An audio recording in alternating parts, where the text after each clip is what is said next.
Est-ce que tu as déjà été en entreprise et tu regardes autour de toi et tu te dis, waouh, j'ai pas envie d'être ici, j'ai pas envie d'être ici. Les collègues qui m'entourent, je les aime pas forcément et j'ai le sentiment qu'eux non plus n'aiment pas forcément. J'ai juste envie de faire quelque chose de différent. Si c'est le cas, cette vidéo est parfaite pour toi car aujourd'hui on parle justement de comment est-ce que tu vas quitter ton boulot de 9h à 17h ou 18h en 90 jours au moins pour devenir entrepreneur à temps plein si c'est ton objectif. Cette vidéo était inspirée par une que j'ai fait récemment sur la chaîne dans laquelle je parlais de comment est-ce que la stabilité financière t'empêche d'être indépendant financièrement. Et cette vidéo-là a eu pas mal de pushback, pas mal de réactions. Il y en a qui m'ont écrit en DM pour me dire, écoute Jolie, c'est vrai que ce que tu dis a du sens, mais après, lorsqu'on est adulte, on a des responsabilités, on a la famille, on a des engagements financiers qui font que c'est pas forcément facile de quitter son boulot parce qu'on veut être indépendant financièrement. Et je suis absolument d'accord. Il y a forcément pas mal de nuances qui fait que lorsque tu travailles, que tu as un boulot à temps plein, que tu es un adulte responsable, tu ne peux pas forcément jeter l'éponge du matin du jour au lendemain. Tu dois avoir un plan d'exit pour vraiment te faciliter la tâche. Et je sais que pour moi également, ça a été très important que j'ai ce plan d'exit là quand j'ai voulu aller du salariat à l'entrepreneuriat parce que à ce moment-là, je travaillais, j'avais un boulot que j'aimais énormément. Ça, c'était en 2018. C'était bien d'autres particulier. J'avais un boulot que j'aimais pas mal. Je suis en mode, ok, c'est le boulot de mes rêves. Je suis assez épanouie.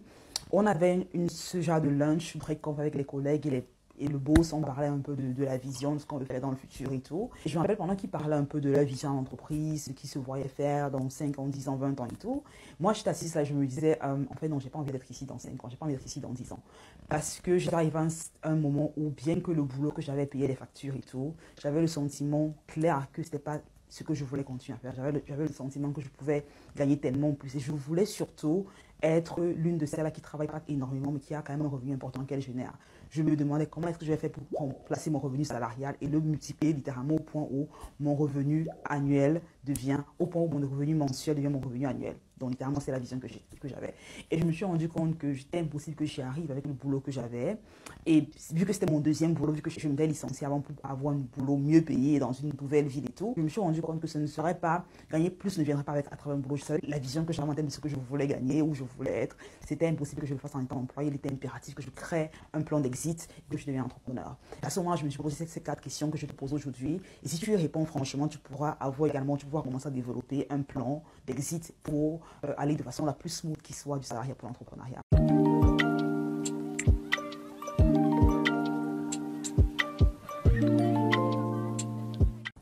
Et je tiens à dire ici avant de commencer, avant d'aller plus loin, que si tu es nouveau sur la chaîne, bienvenue, je suis Jolie Mathieu. Ici, on parle de business, d'entrepreneuriat. On parle vraiment de comment on crée de la richesse, comment la préserver, comment la multiplier derrière.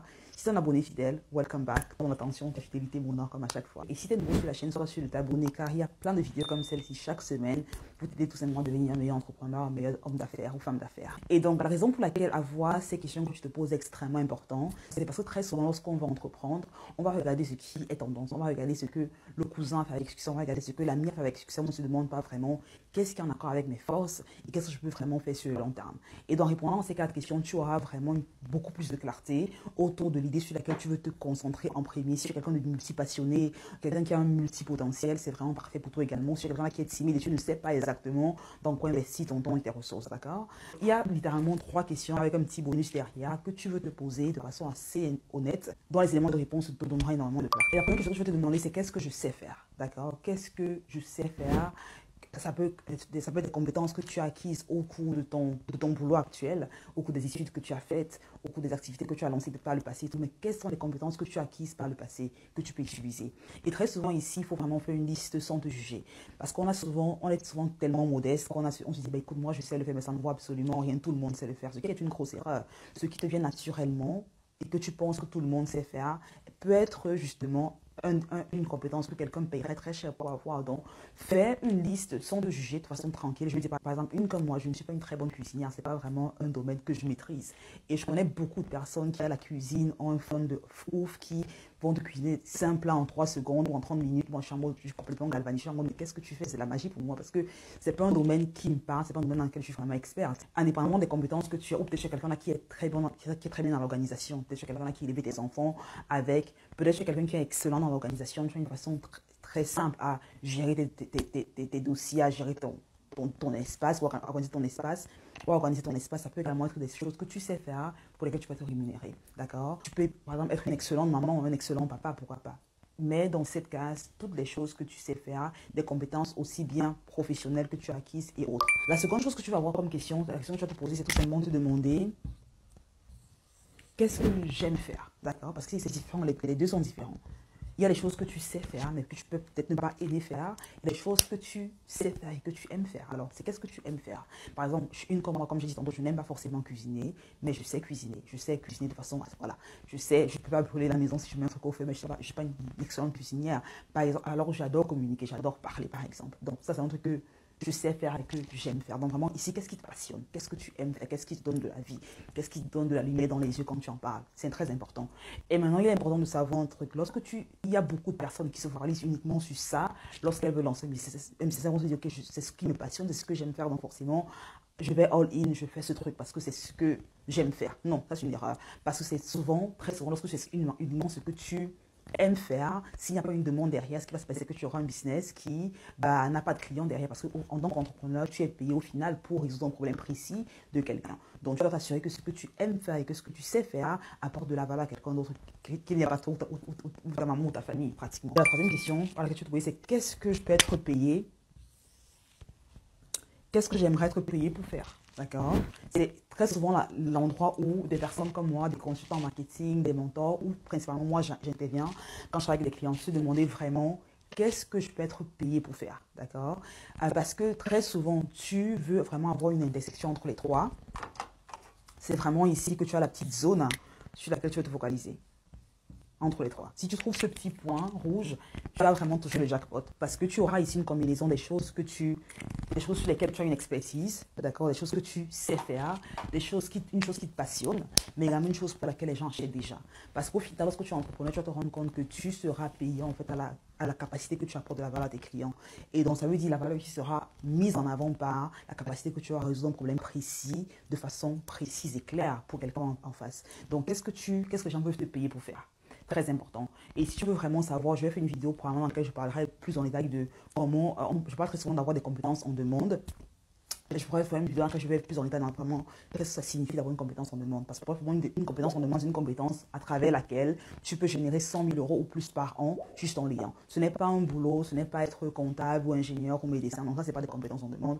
Dans le sens avec lequel c'est défini dans le business, c'est vraiment des compétences qui, à elles seules, peuvent te permettre de générer 100 000 euros plus par an. Et donc ça, c'est vraiment ici l'idée. Il y a un bonus point si tu es quelqu'un à qui on pose des questions. Ça veut dire si tu es quelqu'un à qui on pose des questions autour d'un domaine précis et que les gens viennent toujours pour un domaine en particulier. Par exemple, il y en a à qui on va demander comment est-ce que je fais pour avoir des enfants aussi bien éduqués, comment est-ce que je fais pour avoir une maison aussi bien rangée, comment est-ce que je fais pour avoir un business qui grandit aussi vite, comment est-ce que je fais pour avoir par exemple des cheveux aussi ou un maquillage aussi bien fait. Donc quelles sont les questions qu'on te pose tout le temps également? Ça peut être une zone également que tu veux considérer. D'accord? Ça veut dire dans ce cas on aura plutôt cette zone bleue qui va vraiment englober les trois. On se rend compte que la zone bleue est plus petite que la zone rouge. D'accord? Et donc, si tu es quelqu'un, ça c'est un bonus vraiment. Si tu es quelqu'un qui a déjà un domaine dans lequel des personnes viennent vers toi pour te poser des questions, ne le néglige pas en fait. Demande-toi comment est-ce que je peux monétiser cette compétence que j'ai. Donc ça, très souvent, c'est la partie qui est la plus délicate pour beaucoup de personnes. Elles ont du mal vraiment à facturer pour leur expertise lorsqu'elles débutent. Elles ont du mal à se dire que, écoute, cette question qu'on me pose tout le temps, que ça va être comment avoir des promotions au boulot, comment mieux organiser mon espace, comment être une meilleure maman, comment être une meilleure épouse, comment faire pousser mes cheveux. Elles ont du mal à comprendre que c'est une expertise pour laquelle elles peuvent être payées. Elles se disent, maintenant ça m'arrive, je le fais tellement naturellement, avec tellement de plaisir que je me vois mal être payé pour le faire. Et ce qui est une grosse erreur. C'est vraiment une grosse erreur parce que très souvent, lorsqu'on commence, on aura très souvent les personnes qui vont venir poser des questions autour de notre expertise. Et c'est très souvent au départ la famille et les amis. Et ce qui se passe, c'est que vu que c'est la famille et les amis, on se dit, écoute, je ne facture pas, ce sont des pros, je vais donner les conseils gratuitement. Ce qui fait que forcément, on a toujours le sentiment que ce n'est pas vraiment une compétence pour laquelle on devrait payer, bien que c'est le cas. Et ce que je te conseille de faire, c'est de facturer à tes amis, à ta famille, s'ils veulent avoir ton expertise dans un domaine pour lequel tu veux vraiment te positionner comme un expert. La raison pour laquelle c'est important est à deux niveaux. Premièrement, avant de te le dire, je vais te raconter une histoire. Quand j'ai commencé, il y a pratiquement 1 an et demi, quand j'ai commencé il y a 1 an et demi, un membre de la famille qui est venu me dire, écoute, j'ai un business que j'ai lancé qui est en train de stagner, j'aimerais que tu me coaches, que tu m'accompagnes, que tu me donnes un peu des stratégies pour faire que le business aille au niveau supérieur. Et je me suis dit, bah, écoute, forcément, c'est un plaisir, allons-y, on a pris un appel, on a fait 2 appels de 2 heures chaque appel. Pendant ces 2 heures d'appel, pendant ces 4 heures, j'ai vraiment tout donné, j'ai vraiment donné toutes les stratégies qui marchaient pour moi, j'ai vraiment fait un briefing complet de 1001 trucs, de différents trucs qui étaient vraiment personnalisés pour le business. Ce qui s'est passé, c'est que j'ai vraiment fait 4 heures de conseils donnés à cette personne-là. J'attends 2 semaines, rien ne se passe. J'attends un mois. Je dis, mais écoute, on a parlé il y a quelques semaines, on a quel niveau avec ce que je t'ai donné comme conseil, et ce soit des challenges en implémentant les stratégies que je t'ai donné et tout. Elle me dit, non, écoute, j'ai juste eu des trucs qui sont arrivés entre temps, j'ai pas pu le faire et tout. Je dis, ok, je comprends, pas de grave. 2 mois passent, 3 mois passent, rien du tout ne se passe. Je dis, mais écoute, je relance un peu, tu vois ce qui se passe. Elle me dit, oui, tu sais, écoute, finalement, je me sens plus trop, je vais réfléchir encore un peu à l'idée, machin truc. Je dis, bah ok. Et quelques mois après, j'ai quelqu'un qui me dit que je crée du contenu déjà sur les réseaux et tout. Il y a quelqu'un qui me contacte en DM qui me dit, écoute Jolie, j'ai vu ce que tu fais, j'ai un business également qui a des challenges. J'aimerais que tu regardes un peu pour me donner des conseils, comment vraiment monétiser mon expertise, faire grandir en termes de chiffre d'affaires. Je dis, bah, écoute, forcément, on peut le faire, c'est tranquille, c'est 200 € l'heure de consultation avec moi. Elle me dit, ça marche, envoie-moi le lien. J'envoie le lien, elle paye son heure de consultation. On prend un appel sur Zoom. Elle vient préparer avec son calepin pour prendre 1001 notes. Elle me dit, écoute, enregistre l'appel parce que j'ai envie de regarder l'appel après qu'on ait fini. Parce que j'ai vraiment envie de savoir ce que tu as dit et tout. Donc, j'enregistre l'appel. Pendant 1 heure, elle me pose des questions, je réponds, je donne des stratégies. Tout pratiquement pareil, je veux dire. Vraiment des stratégies personnelles à son business. Elle part. À la fin de l'appel, elle me dit, écoute, merci. On a pratiquement fait 1h30 d'appel, bien qu'elle avait payé pour 1 heure. Je lui dis, écoute, vu qu'elle était tellement déterminée, elle avait tellement de feu en elle de réussir, je lui dis, écoute, ça c'est magnifique. Donc après ces 45 minutes de conversation qu'on a, elle paye 62 jours, plus ou moins 58 jours, 62 jours après, elle me dit, écoute, Jolie, franchement, là, j'ai implémenté ce que tu m'as donné comme truc, et j'ai mon chiffre d'affaires grandi de 45 000 €. Et là, c'est pas 45 000 € de revenus potentiels, c'est 45 000 € de revenus généraux, en fait, avec son business. Et j'étais en mode, waouh. Waouh, c'est impressionnant. Et c'est pour te dire en fait que la différence entre les deux personnes, c'est vraiment pas ce que j'ai dit, mais c'est la personne qui est en face. C'est la valeur que la personne qui est en face a mis au conseil que je donnais en fait. Et c'est la raison pour laquelle, lorsque tu débutes, lorsque tu veux être expert, lorsque tu veux te payer pour ton expertise, c'est très difficile, important que tu te rendes compte que tu dois te faire payer pour ton expertise. Car si tu ne le fais pas, ceux qui t'entourent, pensant que ton expertise, vraiment, elle n'est pas valide, auront du mal à l'implémenter. Et du coup, tu perdras beaucoup de temps et même de confiance en toi. Mais aussi, secondo, tu auras du mal, vu que tu n'as pas de résultat, tu auras du mal à grandir en confiance en toi. Tu auras toujours l'impression que, bah, écoute, ce que je dis n'en vaut pas vraiment la peine parce que tu ne t'auras jamais fait payer pour ce que tu as offert comme compétence. Donc, il est impératif que tu factures pour ton expertise et réponds à ces questions aussi, vraiment, les 4 questions qu'on a parlé tantôt. Qu'est-ce que tu sais faire? Qu'est-ce que tu aimes faire? Qu'est-ce que tu peux être payé pour faire? Qu'est-ce que les gens te posent déjà pas mal de questions autour au quotidien, en fait. Lorsque tu sais y répondre de façon claire, en fait, tu peux découvrir facilement dans quel niche te positionner pour avoir plus de résultats et vraiment démarrer un business de consulting, de freelance, de coaching qui a du succès sur le long terme. Si tu as besoin d'accompagnement, d'aide, de vraiment step by step, que je ne te tienne pas la main, qu'on équipe moi t'accompagner à devenir meilleur, à lancer ou à scaler ton business en ligne, autour d'une expertise, soit de rejoindre l'Académie des Freelance Elite qui est ouverte à présent, le lien dans la bio, ou tout simplement prendre un appel avec moi. Tu as également un appel de découverte, un appel de stratégie, une session de stratégie dans laquelle on peut aller plus in-depth autour de comment est-ce que tu peux vraiment faire que ton business aille au next level. Donc voilà un peu pour la vidéo. Laisse tes questions en commentaire, comme toujours, je me ferai un plaisir d'y répondre, soit directement en commentaire avec une autre vidéo, comme c'est le cas ici. Merci pour ton attention, merci pour ton attention, ta fidélité, comme à chaque fois, mon or. Je te retrouve au prochain épisode. D'ici là, je te souhaite une excellente journée, une excellente vie, une excellente semaine surtout, et regarde cette vidéo aussi pour aller plus loin. Allez, bye.